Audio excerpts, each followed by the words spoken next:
So this is honestly one of the most relaxing and enjoyable parts of any of these slabs that I work on. I love this part. I love using the tools I've made. You know, it just works so nice. All I'm doing, I'm getting rid of this layer on top of the sapwood here, the cambium layer.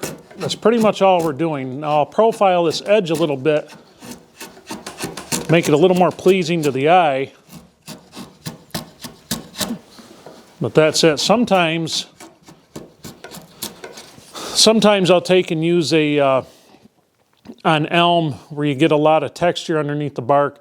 Sometimes I'll take and use a gouge. I have a 2-inch gouge that I'll use, and I'll do it that way. Really gives it a nice look. But on the cherry, it's fairly smooth under the bark. Now this draw knife, I designed this to use it with the bevel up, but it's a real shallow bevel. I mean, this thing's sharp enough to shave with, but it doesn't bite into the wood so much. I can kind of use it almost like a little block plane or something like that. So I'm going to do, because I've got this corner right here, I just want to radius it a little bit.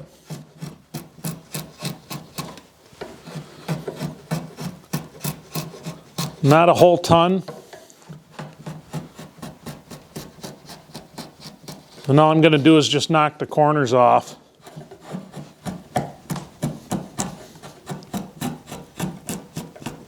Anything you're doing with a draw knife on your projects, you just really take your time with it. There's no hurry. I mean, we don't do these projects because we're in a hurry. We do them because we enjoy doing it. And all I'll do is I'll just shave the sharp corners I've made with the draw knife right off. You'll see with the card scraper, it'll clean it right up. Okay, if you're into bow making or anything like that, doing these live edge slabs is really good practice for chasing growth rings to get everything kind of the same, close to the same level.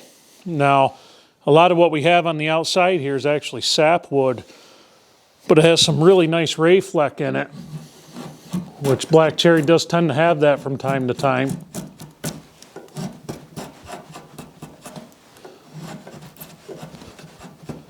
I'm pretty much just getting it to where it's cleaned off and we can see kind of the nice, right now it's kind of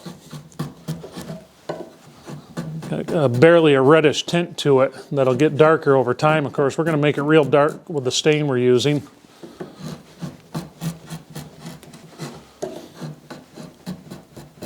There's no specific way to do this, you just kind of do it to your own taste.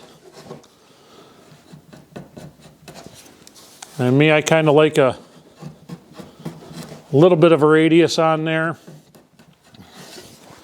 but it doesn't have to be a crazy radius. And I still like to kind of follow the profile of the slab. Like I said, kind of just make it pleasing to the eye. Then when I get into a spot where I'm already done, I just kind of try to blend it in there a little bit so it kind of looks like a seamless thing. I want it to look as natural and meant to be that way as I can.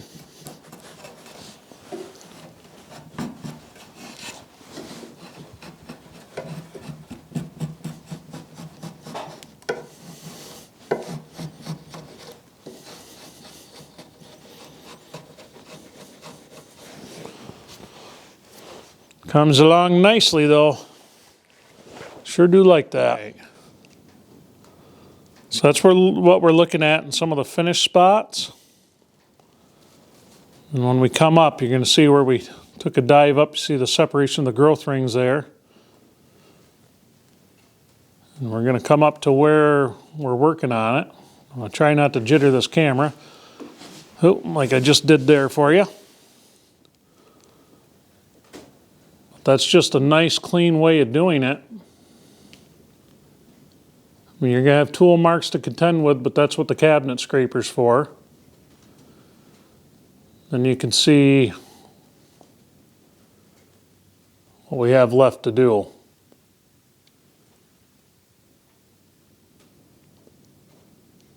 And like I said, all we're doing is we're just cleaning that up. And kind of giving it almost a natural look. I mean, you're going to be able to tell it was cleaned off. That's just the nature of it. But this just works super, super well.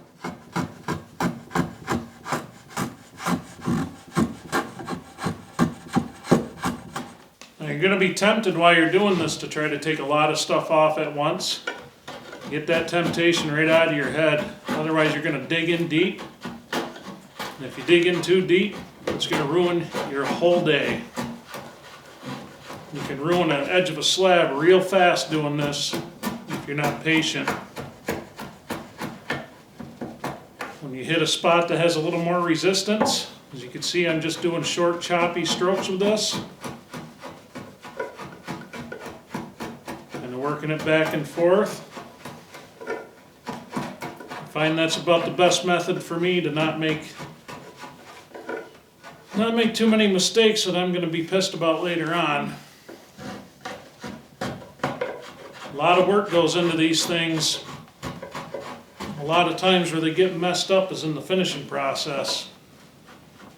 Definitely want to avoid that as much as we can.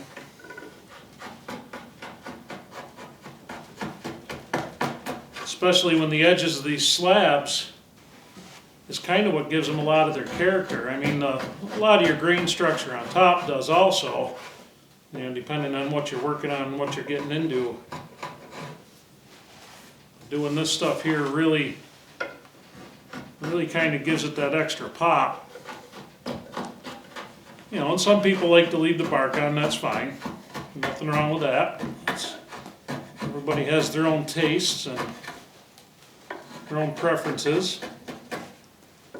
I just prefer this method over anything else because I've never cared for the tree bark look. And that's not, like I said, it's just a matter of preference. To me, it's never looked like a real finished product. But I have always liked the natural curvature and the profile of a lot of slabs. So this is the happy medium that I've found where I can make a project look like it's finished off,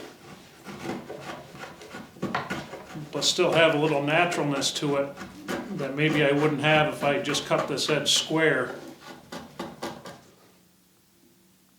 See if we can do this smooth. So once you're done with your draw knife, you're going to end up with a lot of tooling marks on the edge of your slab. You're actually going to end up with quite a few. And you might even be able to see, it might be hard with the lighting in here. See if we can get you an angle where you can see kind of what I'm talking about. You have a lot of flat spots. You can see a lot of tool marks in there. That's what we want to try to eliminate. So if we go up to where I've been working on it,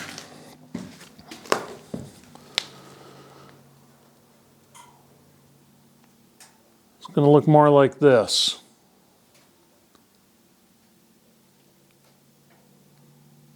So basically we're looking to get all the tool marks gone.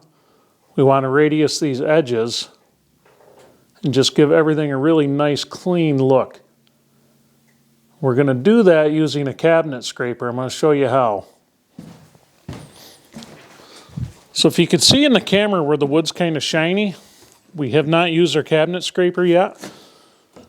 So we're working on this piece right here and we still have quite a bit to go. All these cabinet scrapers they're just a piece of tool steel, nice and flat. You can get a whole kit of them for 12 bucks, I think, on Amazon. And all they are is you have a burr on the edge here and that you use it and you just drag it along. I was surprised in the last video how many people asked what it was and they'd never really seen them used much before. This is kind of old world not really old world, but they're kind of making a comeback. But this would have been what they would have used a long time ago in your traditional wood shops to smooth surfaces off after planing, get rid of tooling marks, scrape animal hide glue off of joints. These cabinet scrapers are like wonder tools. It's amazing how much material you can very gently remove from something and just get a beautiful result with it.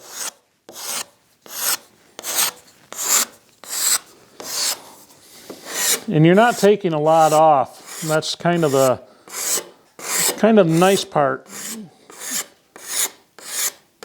You can kind of keep your work right in a growth ring and just work it the whole way that way. If you wanted to, you could just shave off a growth ring at a time real easily. It's time consuming, but it's very relaxing. Kind of one of the nice things about using hand tools a lot is it makes your shop quiet. You can hear yourself think. I mean, I use a whole lot of power tools. I enjoy using my power tools, but sometimes it is so nice just to do nothing but hear your hand tools working.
All right, we'll try to do this without shaking the camera all over the place, but the camera battery died right in the middle of the staining.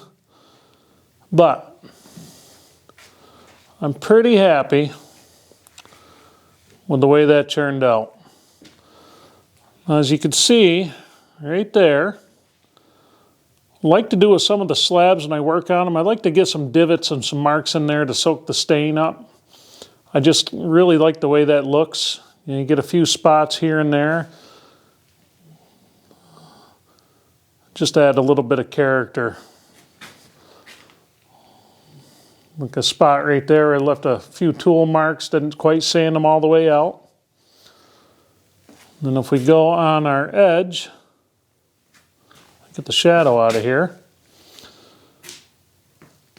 We did a lot with the scraper, we did some sanding, but I still left some of the marks on there just to give it some character.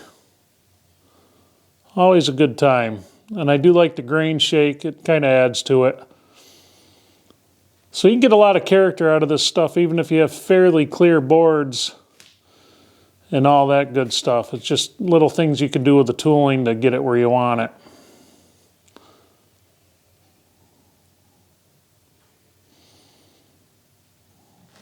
Everybody, I hope you enjoyed this one. It's just showing you guys a little bit of the things I like to do when I'm working on things like this. The card scrapers or the cabinet scrapers, they're a wonderful addition to anybody's wood shop. They're super inexpensive. You could get them. You could get a package of them, $6 to $12. So the one I have, it's by Rock, R-O-K. And it comes with 6 different scrapers in there. So it has ones you can do radiuses with, all kinds of different stuff. Definitely worth every penny. So anyway, hope you guys enjoyed this one. Next time out, we're gonna probably get some poly on this, let it dry, and then we can set it aside, and then we're going to start working on the base for this window bench. So take it easy, everybody. I hope you enjoyed it, and I'll see you on the next one.